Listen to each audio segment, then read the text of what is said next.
Okay, so prior to 2021, me and my friends decided to go to New York City to, celebrate with the LGBTQ community.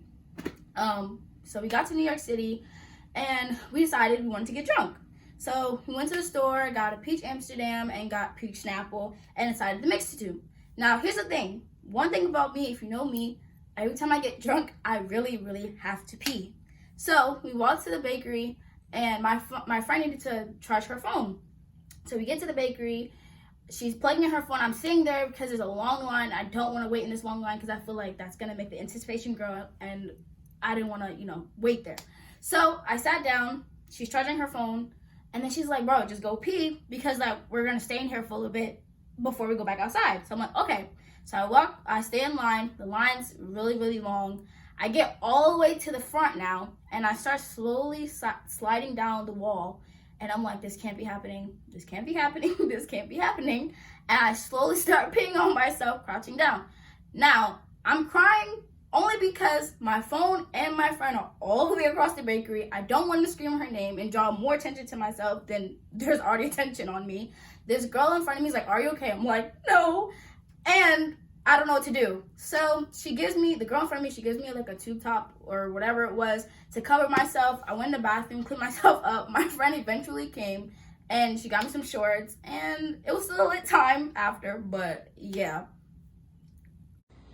One day back in middle school or freshman year of high school, I had a friend who went to a photography club, and one day she gathered our whole friend group to take photos for a big project.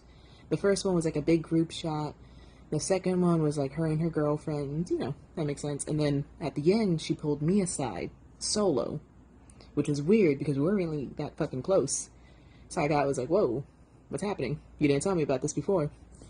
And she quickly pulls me off to the side and she gives me a few props, this random piece of cardboard, this scarf. And then she's like, oh, put this on. And I was like, oh, okay, yeah. And I started wrapping it around my neck because I think she wants to make it a fall photo shoot. It's cold or something. And then she's like, no, not like that. Like this. And she starts wrapping it around my head.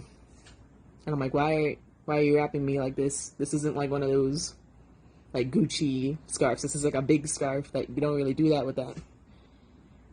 And then she was like, okay, but do it like this and then hold up the sign.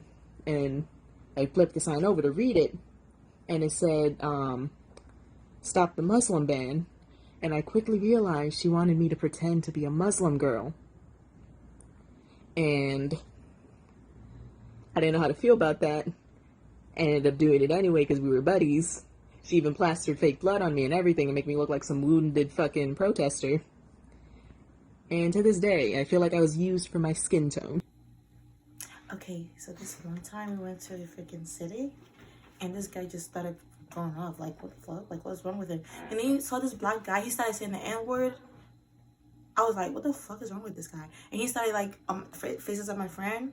He's just like, what the fuck is wrong with you? Wait, gas him up. I'm like, chill the fuck out. What the fuck is wrong with you? Then he walked the other way.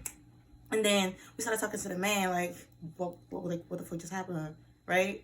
And I was just everybody was going off. I was like, he's not okay. It's a mental issue. He just wants attention. Are we good now?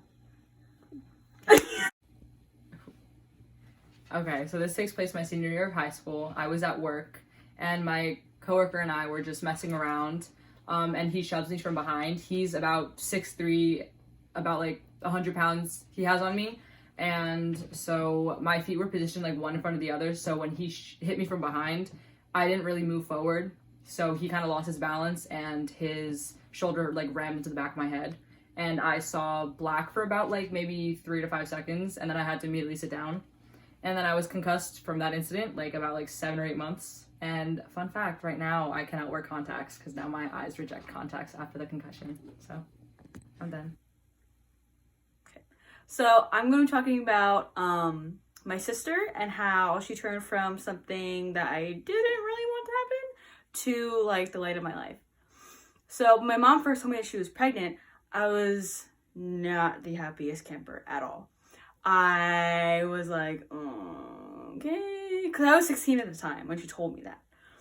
So I was like, oh my god, here we go. All these thoughts, I'm gonna have to be a babysitter, I'm gonna have to watch her, do diapers, all that. And then as I saw her belly get bigger, I started getting more excited. Have a little baby walking around, 'cause I like babies.